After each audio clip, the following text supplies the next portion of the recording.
Hey developers, this is Shaib Lashari and welcome back to the Java tutorial for beginners। और आज की इस video में हम लोग देखेंगे कि जावा के लिए हम लोग एनवायरनमेंट वेरिएबल किस तरह से सेट करते हैं और सेट करने के बाद हम उसको चेक करेंगे कि क्या वो वाकई में सेट हो गया है या नहीं। सो गाइस, अगर आपने मेरे चैनल को अभी तक सब्सक्राइब नहीं किया तो उसको सब्सक्राइब कर लीजिए और बेल के आइकन पे लाजमी क्लिक कर दीजिए, क्योंकि जावा की सीरीज़ के बाद में इंशाल्लाह आप लोगों के लिए लाऊंगा पाइथन, गेमिंग, एंड्रॉयड, पीएचपी, ये सारी series step by step market demand के अकॉर्डिंग में आप लोगों के लिए लाऊंगा। सो आइए चलते हैं, अपना एनवायरनमेंट वेरिएबल सेट करते हैं जावा का।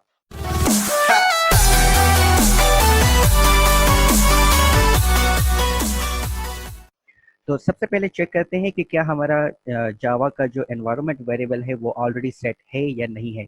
तो चेक करने के लिए सिंपली हम क्या करते हैं, सर्च के अंदर आते हैं और यहाँ पर हम लिखते हैं CMD। CMD stands for command prompt और यहाँ पे आपने लिखना है जावा सी। एंटर प्रेस कर देना है और अगर आपके पास ये लिखा हुआ आए javac is not recognized as an internal और एक्सटर्नल कमांड, इसका मतलब है कि आपने अभी तक जावा का जो एनवायरनमेंट वेरिएबल है वो आपने सेट नहीं है किया। तो एनवायरनमेंट वेरिएबल सेट करने से पहले मैं आपको ये बताता चलूँ कि हम एनवायरनमेंट वेरिएबल जावा के लिए सेट क्यों करते हैं। उसका रीज़न ये है कि अगर हम जावा का एनवायरनमेंट वेरिएबल सेट नहीं करेंगे तो जब भी हमें कोड को रन करना होगा तो हमें फुल पाथ लिखना होता है बिन तक।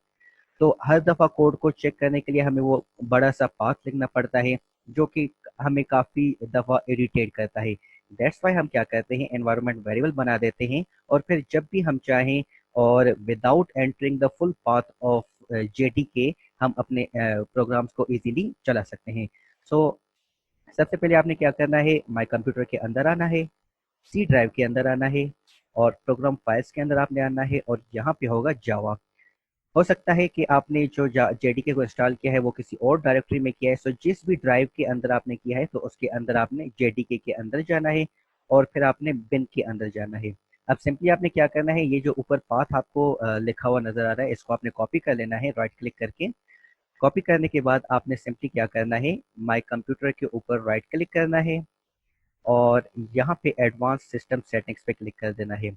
अब यहाँ से आपने एनवायरनमेंट वेरिएबल पे क्लिक करना है और अब जो है यहाँ पे दो स्क्रीन पे दो चीज़ें आपको नजर आ रही हैं। एक तो है यूजर वेरिएबल्स फॉर शोएब, दूसरा है सिस्टम वेरिएबल्स। अब अगर आप चाहते हैं कि ये जो करंट आप जिस लैपटॉप पे हैं और करंट यूजर के लिए आप ये पाथ सेट करना चाहते हैं तो आपने सिंपली यहाँ से करना होगा। अदरवाइज अगर आप चाहते हैं कि सारे यूजर्स इसको एक्सेस कर सके तो फिर आपने सिस्टम वेरिएबल्स पे करना होगा। तो मैं अपने सारे यूजर्स को जो है इसकी एक्सेस दे रहा हूँ, इसके लिए मुझे क्या करना होगा, यहाँ पे हम नीचे आएंगे और यहाँ पे अगर आप देखें तो पाथ लिखा हुआ है, तो सिंपली पाथ के ऊपर आपने क्लिक करके एडिट कर देना है।